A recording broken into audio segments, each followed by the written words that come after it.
다 함께 성경 봉독하겠습니다. 디도서 2장 11, 12절 말씀입니다. 디도서 2장 11, 12절 말씀입니다.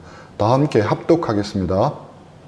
모든 사람에게 구원을 주시는 하나님의 은혜가 나타나 우리를 양육하시되 경건하지 않은 것과 이 세상 정욕을 다 버리고 신중함과 의로움과 경건함으로 이 세상에 살고. 아멘. 이것이 무엇이겠습니까? 한번 맞추어 보십시오. 여자에게는 간혹 있지만 남자에게는 거의 없습니다. 다른 종교에는 없지만 기독교에는 있습니다. 이것이 무엇이겠습니까? 바로 은혜입니다. 은혜가 왜 여자에게는 있고 남자에게는 없겠습니까? 여자들에게는 은혜라는 이름이 많습니다. 황은혜, 박은혜, 김은혜 등이 많습니다. 한자까지 포함시키면 훨씬 더 많습니다. 다혜, 미혜, 경혜, 다은, 미연, 정은. 은혜가 영어로 그레이스인데 이 단어가 들어가는 영어식 이름도 꽤 많습니다. 그래서 여자 이름에는 있고 남자 이름에는 없는 것이 바로 은혜입니다. 또 기독교에는 있고 다른 종교에게는 없는 것이 바로 은혜입니다. 다른 종교에는 은혜라는 개념을 거의 찾을 수가 없습니다. 대부분 인과응보의 개념이 강합니다. 원인이 있으면 그에 따른 결과가 따른다는 뜻입니다. 착하게 살면 복이 따르고 내세 천국에 간다고 말합니다. 인과응보의 개념, 이것은 모양은 다르지만 대부분의 종교에서 근간을 이루고 있는 개념이라 할 수 있습니다. 하지만 은혜는 완전히 반대입니다. 아무런 원인이 없는데 결과가 나오는 것입니다. 기독교 신앙이 그렇습니다. 사실 여기 있는 우리 모두가 예수님을 믿고 구원받은 것은 우리에게서 아무런 원인을 찾을 수 없습니다. 우리가 다른 사람들보다 더 착해서 그런 것도 아닙니다. 우리가 다른 사람들보다 더 경건하거나 종교적인 열심이 있어서도 아닙니다. 가만히 따지고 보면 아무런 원인이 없습니다. 그런데 우리가 구원받아 하나님의 자녀가 된 것입니다. 이것이 은혜입니다. 다른 모든 종교와 기독교의 차이는 바로 은혜입니다. 기독교는 은혜의 종교입니다. 성경은 하나님의 은혜에 대한 책입니다. 하나님의 은혜에 대한 이야기를 여러 장르의 문학으로 표현한 책이라 할 수 있습니다. 우리 디도서 2장 11, 12절 한 번 더 읽어보겠습니다.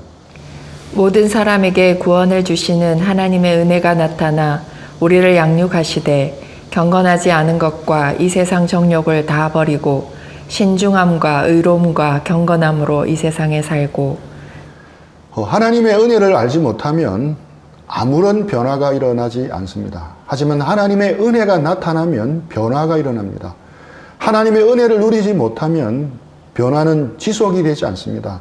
하지만 하나님의 은혜를 깨달으면 성장이 일어납니다. 하나님의 은혜를 누리기 시작하면 성숙이 일어납니다. 그래서 은혜의 복음이 제대로만 전달되어지면 삶이 변합니다. 은혜의 복음이 깨달아지는 사람은 변화되어 새로운 삶을 시작합니다. 한국 교회에서 드러나고 있는 여러 윤리적인 문제는 근본적으로는 하나님의 은혜에 대한 깨달음과 누림이 부족하기 때문입니다. 알아도 너무 얕게만 알기 때문입니다. 하나님의 은혜가 나타나 우리를 양육하시면 우리는 경건하지 않은 것과 이 세상 정욕을 다 버리게 됩니다. 신중함과 의로움과 경건함으로 이 세상을 살게 됩니다. 그런데 이 은혜의 복음을 기복신앙이 다 덮어버렸습니다. 예수님 믿으면 무조건 복받는다는 기복신앙이 은혜의 복음을 덮어 눌러버렸습니다. 오염된 기복신앙이 순수한 은혜의 복음을 밀어내어 버렸습니다. 또한 율법적인 신앙도 은혜의 복음을 밀어내어 버렸습니다. 율법적인 신앙이 은혜의 복음이 자랄 수 없는 토양을 만들어 버렸습니다. 그래서 다시금 은혜의 복음으로 돌아와야 합니다. 은혜의 각성이 필요합니다. 은혜는 조용하지만 강력한 에너지를 가지고 있습니다. 이번에 금메달을 딴 양궁의 태극 전사들과 같습니다. 다들 차분하고 조용하지만 강한 힘을 가지고 있었습니다. 물론 한 선수만 예외가 있었습니다. 김재덕 선수는 조용하지는 않았습니다. 그래도 강한 힘이 있었습니다. 은혜는 이처럼 조용하지만 내적인 강한 힘이 있습니다. 은혜는 정지해 있는 명사가 아니라 움직이는 동사입니다. 정지한 것처럼 보이지만 역동적인 에너지를 가지고 있습니다. 은혜는 추상적이거나 관념적인 것처럼 보이지만 절대 그렇지 않습니다. 은혜는 구체적인 일상의 삶을 변화시킵니다. 은혜는 변화시키고 움직이게 만드는 힘이 있습니다. 살다 보면 제일 바꾸기 힘든 것이 사람입니다. 이전에 사역에 뛰어들었을 때는 제가 훈련으로 사람을 바꿀 수 있다고 믿었습니다. 호기를 부린 셈입니다. 하지만 지금은 사람은 바꿀 수 없다고 믿습니다. 오직 하나님만이 사람을 바꿀 수 있다고 믿습니다. 오직 하나님의 은혜만 사람을 변화시킨다고 믿습니다. 그래서 지금은 하나님의 은혜를 깨닫도록 도와주고 옆에서 기다려주며 사랑해주는 것이 사역이며 훈련이라고 생각하는 것으로 바뀌었습니다. 저는 분명히 믿습니다. 우리가 하나님의 은혜를 제대로 깨닫기만 하면 우리는 바뀝니다. 우리가 속한 가정과 직장과 캠퍼스와 사회가 바뀌는 겁니다. 조용하지만 혁명적인 변화를 가져오는 힘이 은혜 속에 있습니다. 변화가 없는 것은 은혜를 깨닫지 못하기 때문에 그렇습니다. 오랫동안 신앙생활을 해온 사람이라면 은혜에 대해서는 수도 없이 들었을 것입니다. 하지만 많은 경우 해변의 얕은 물가에서 물장구를 치는 수준에 머물러 있습니다. 우리 모두에게 정말 필요한 것은 바로 은혜에 대한 각성입니다. 많은 사람들이 복음을 듣고 구원을 확신하고 있습니다. 이렇게 물어도 저렇게 물어도 분명 흔들리지 않는 구원의 확신을 가지고 있습니다. 많은 사람이 한때는 주님의 제자로 살고자 헌신하고 결심하기도 했습니다. 겉으로 보기에는 신앙생활에 큰 문제가 없어 보입니다. 겉으로 보기에는 가정생활에도 큰 문제가 없어 보입니다. 하지만 하나님의 은혜를 깨닫지 못하면 문제가 생길 수 있습니다. 하나님의 은혜에 잠기지 못하면 문제가 드러나기 시작합니다. 어떤 사람들은 해결되지 않는 비교식 때문에 힘들어합니다. 어떤 사람들은 질투심 때문에 힘들어합니다. 어떤 사람들은 용서할 수 없는 사람들 때문에 힘들어합니다. 어떤 사람들은 마음속 깊은 곳에 있는 보복심 때문에 힘들어하기도 합니다. 그렇게 열심히 섬겼는데, 그렇게 열심히 희생했는데 나를 몰라준다는 섭섭함 때문에 힘들어하는 경우도 있습니다. 제가 지켜보니 나이가 들어가면 갈수록 섭섭함이라는 감정이 더 커져가는 것 같습니다. 어떤 사람은 낮은 자존감 때문에 힘들어합니다. 어떤 사람은 아무런 의욕 없이 해야 하는 의무감에 마지못해 신앙생활을 하기도 합니다. 물론 우리가 살다 보면 어떨 때는 의무감으로 해야 할 때도 분명히 있습니다. 늘 감정이 뜨거울 수만은 없지 않습니까? 하지만 그것이 일상이 되어 오래 지속되면 문제가 생기는 겁니다. 겉으로는 예배에 잘 나오고 신앙생활을 잘하는 것처럼 보일 수 있습니다. 하지만 내면의 문제를 들여다보면 이런 문제들을 많이 안고 있을 수 있습니다. 사역자로서 형제자매들이 힘들어하는 문제를 다루어주고 교제해주고 도와줍니다. 교제를 해주고 좋아지는 경우도 있지만 어떤 경우에는 그렇지 않은 경우도 있습니다. 교제를 하고 도와주면 좋아지다가 곧 또다시 어려워지는 것을 보는 경우도 많습니다. 어떨 때는 아무리 흔들어도 제자리에 돌아오는 오뚜기 같다는 느낌을 받기도 합니다. 언제쯤 오뚜기처럼 제자리로 돌아가는 것을 멈추겠습니까? 바로 은혜를 깨닫고 누릴 때입니다. 표면적인 문제는 해결되더라도 근본적인 문제가 해결되지 않으면 또다시 다른 문제가 드러날 수 있습니다.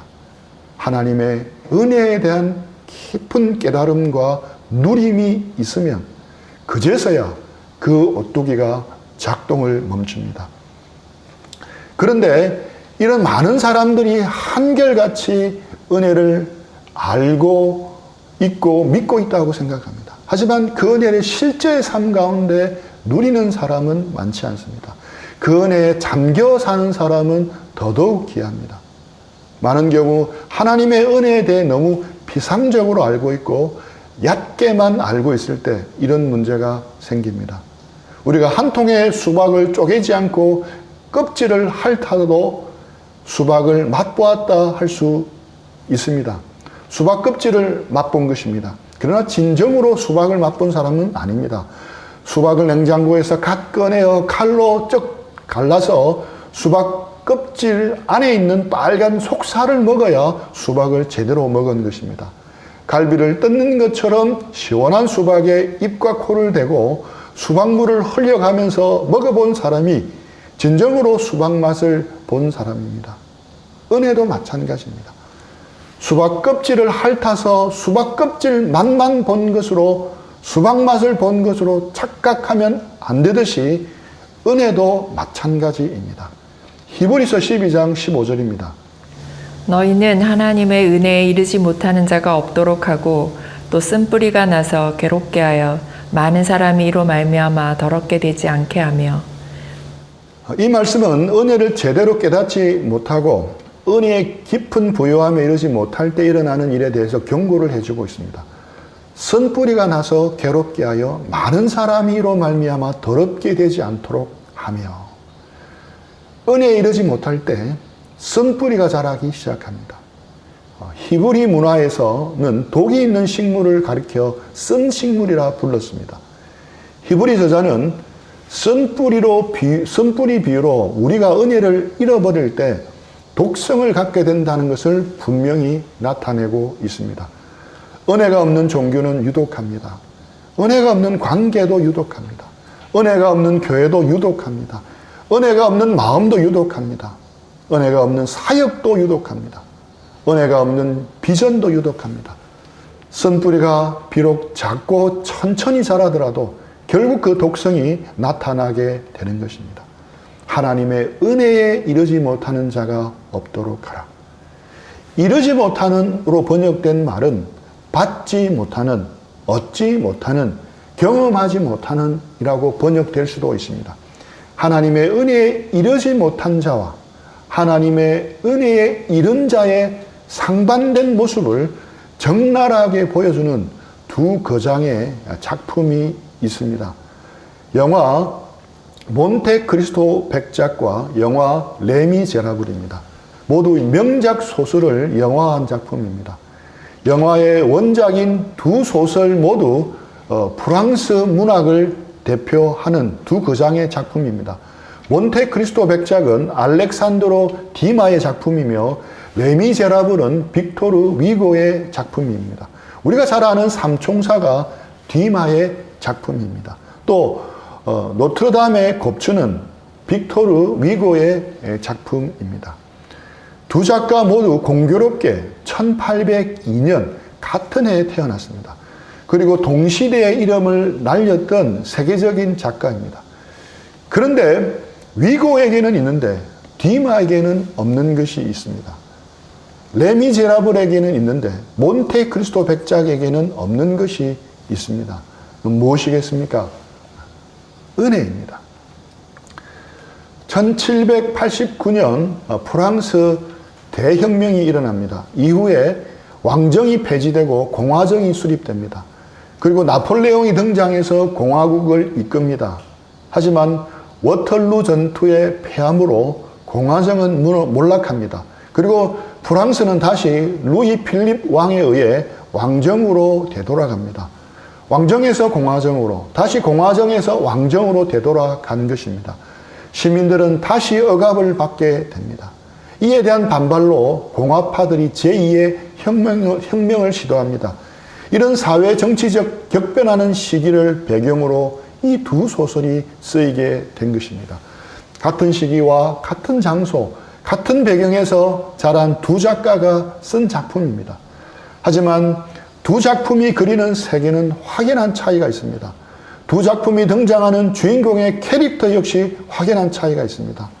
몬테크리스토 백작의 주인공은 에드먼드 단테스입니다. 레미제라블의 주인공은 장발장입니다. 이들에게는 공통점이 있습니다. 모두 억울한 누명을 쓴 것입니다. 그 결과 모든 것을 잃어버리고 교도소에 갇혀 비참하게 살아야 했습니다. 하지만 공통점은 거기까지입니다. 두 소설 모두 영화로 만들어졌는데 재미와 흥미의 입장에서만 보면 어느 영화에 더 점수를 줄 수 있겠습니까? 몬테크리스토 백작이겠습니까? 레미제라블이겠습니까? 저는 두 영화 모두를 재미있게 보았습니다. 한국에서는 레미제라블이 흥행에 더 성공을 했습니다. 하지만 재미와 흥미의 입장에서만 본다면 더 우위에 있는 것이 몬테크리스토 백작입니다. 몬테크리스토 백작은 긴박감 가운데 카타르시스를 느끼게 만드는 통쾌한 복수극이기 때문입니다. 작품의 주인공인 에드먼드 단테스는 나중에는 거의 어벤져스급으로 바뀝니다. 이에는 이로, 눈에는 눈으로라는 말씀처럼 자신에게 누명을 씌웠던 사람들 하나하나를 찾아내어 치밀하고 철저하게 보복하고 복수합니다. 보는 이로 하여금 통쾌하고 짜릿한 맛을 느끼게 합니다. 잘 짜인 복수극, 흥미로운 결투신 등이 있습니다.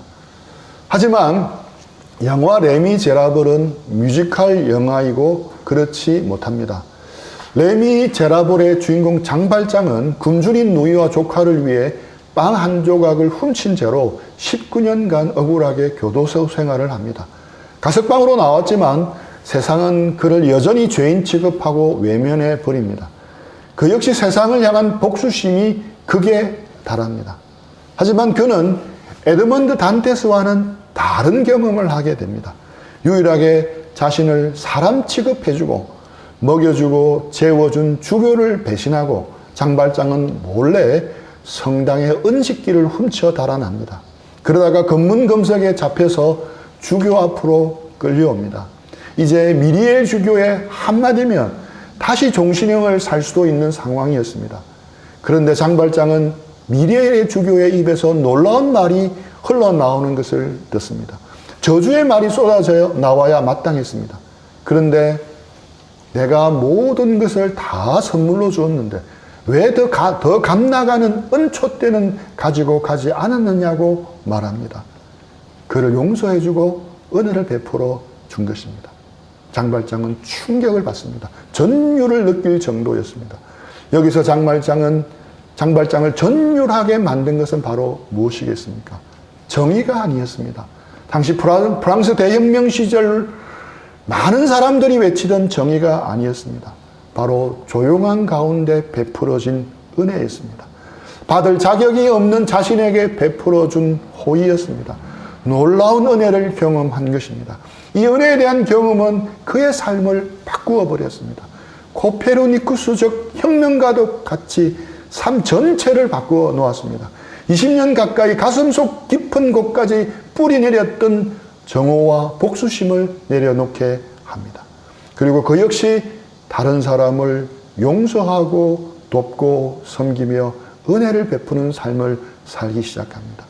자기를 평생 괴롭혀온 자베르 경감을 죽일 수 있는 상황에서도 그를 용서하고 오히려 생명을 건져줍니다. 그리고 평생 가난하고 어려운 사람들의 편에서 살아갑니다. 몬테크리스토 백작에는 악이 철저하게 심판받고 정의가 승리하는 통쾌한 장면이 있습니다. 레미제라블에는 그런 것이 없습니다. 보통 복수와 보복은 카타르시스를 주고 통쾌한 감동을 줍니다. 하지만 은혜는 조용하고 밋밋한 것처럼 보입니다. 힘이 없는 소인배나 하는 것처럼 보입니다. 하지만 복수와 보복은 아무런 변화를 일으키지 못합니다. 복수하고 보복하면 끝입니다. 더 이상 이야기가 없습니다. 마침표를 찍고 거기서 끝이 나버립니다. 더 이상의 여운도 없습니다. 하지만 은혜는 놀라운 변화를 일으킵니다. 용서를 낳습니다. 사람을 완전히 변화시킵니다. 레미제라블은 비참한 사람들이라는 뜻입니다. 비참한 사람들. 레미제라블을 은혜와 용서의 사람으로 아름답게 성화시킵니다. 무엇이 이렇게 만듭니까? 바로 은혜입니다. 제 개인적인 생각에 사람들이 레미제라블에 더 감동하는 이유가 여기에 있다고 생각합니다. 남심과 여심을 사로잡는 더 유명한 배우 휴잭맨과 앤 해서웨이가 나오기 때문만은 아닙니다. 영화 몬테크리스토 백작이 흥행요소적인 면만 보면 레미제라블보다 훨씬 더 재미있고 후련합니다. 하지만 이상하게도 대중의 선택은 레미제라블이었습니다. 작품을 서로 비교하기는 힘들지만 그래도 은혜가 복수를 이겼다고 생각할 수도 있습니다. 에드몬드 단테스에게는 없고 장빨장에게는 있는 것, 그것이 무엇입니까? 바로 하나님의 은혜에 대한 놀라운 경험이었습니다. 비참한 삶에서 해방시키고 사람을 변화시키는 것은 바로 은혜임을 보게 됩니다. 레미제라블, 비참한 사람들. 위고는 지금도 우리에게 묻습니다. 당신은 아직 진정으로 비참한 사람은 아닙니까?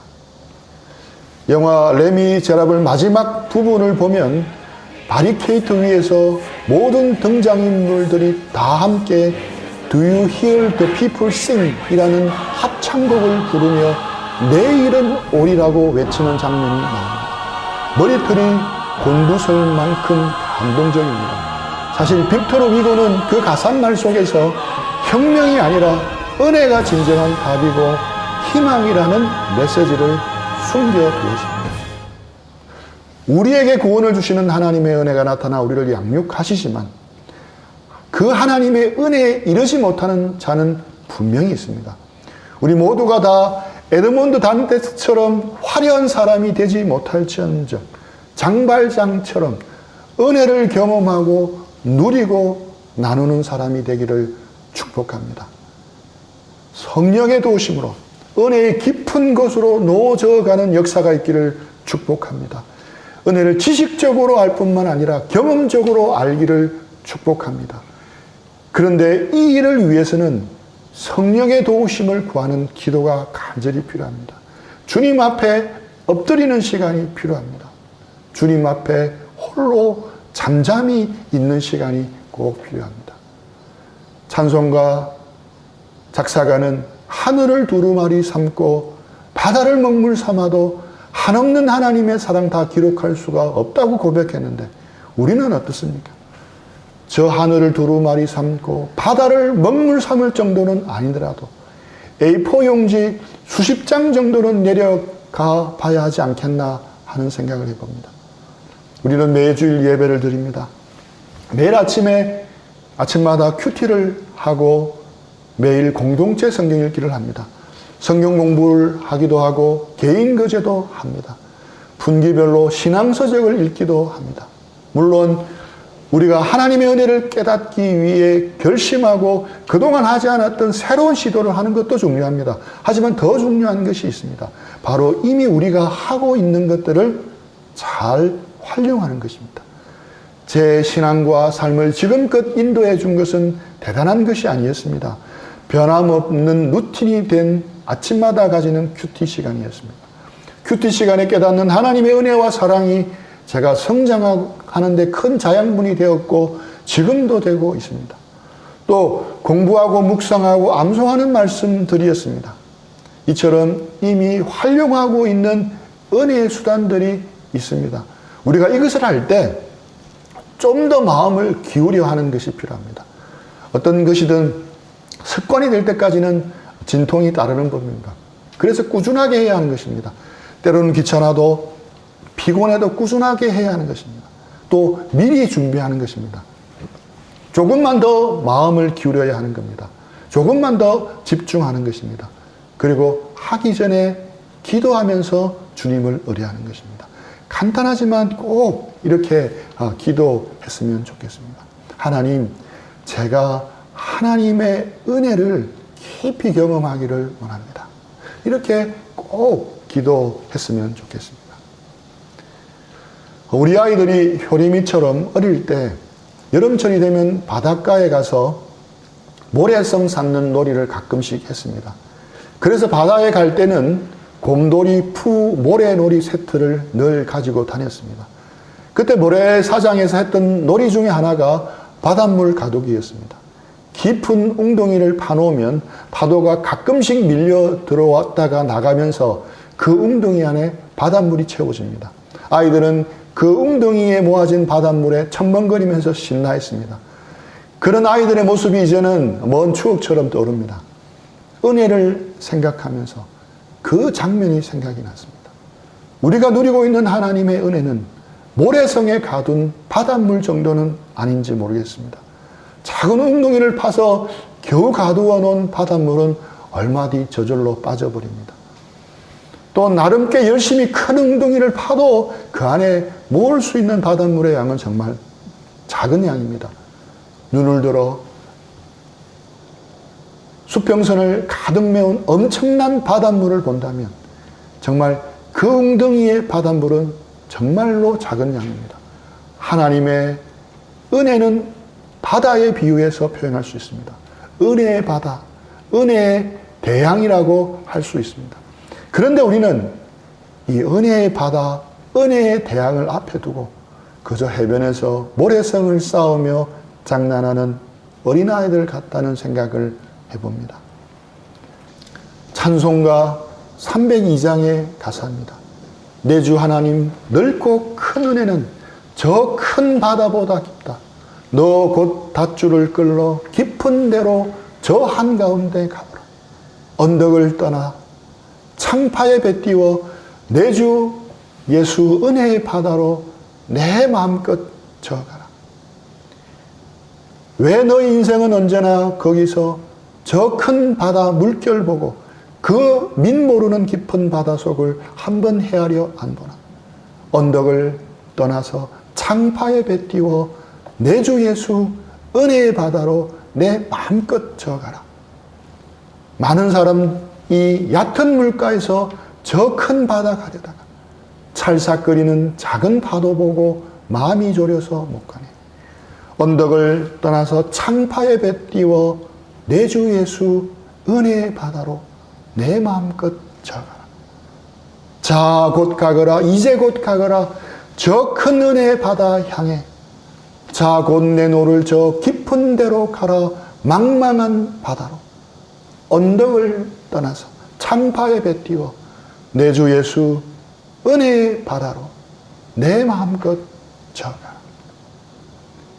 이제는 우리가 은혜의 얕은 물가에서 물장구 치는 정도로 그치지 말았으면 합니다.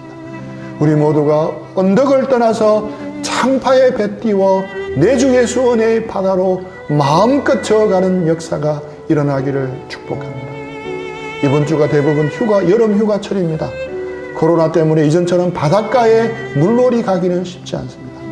하지만 무더위 속에서도 있는 곳에서 하나님의 은혜의 깊은 대양을 향해 우리의 마음의 닻을 활짝 펼치고 힘껏 놓아져 가기를 축복합니다. 하나님의 은혜의 바다를 향해 항해를 떠나기를 축복합니다. 자비하신 주님, 우리 모두에게 하나님의 긍휼과 은혜를 부어주시기를 축복합니다. 부어주시옵소서. 우리 들은 말씀 생각하면서 잠시 기도하고 적용하는 시간들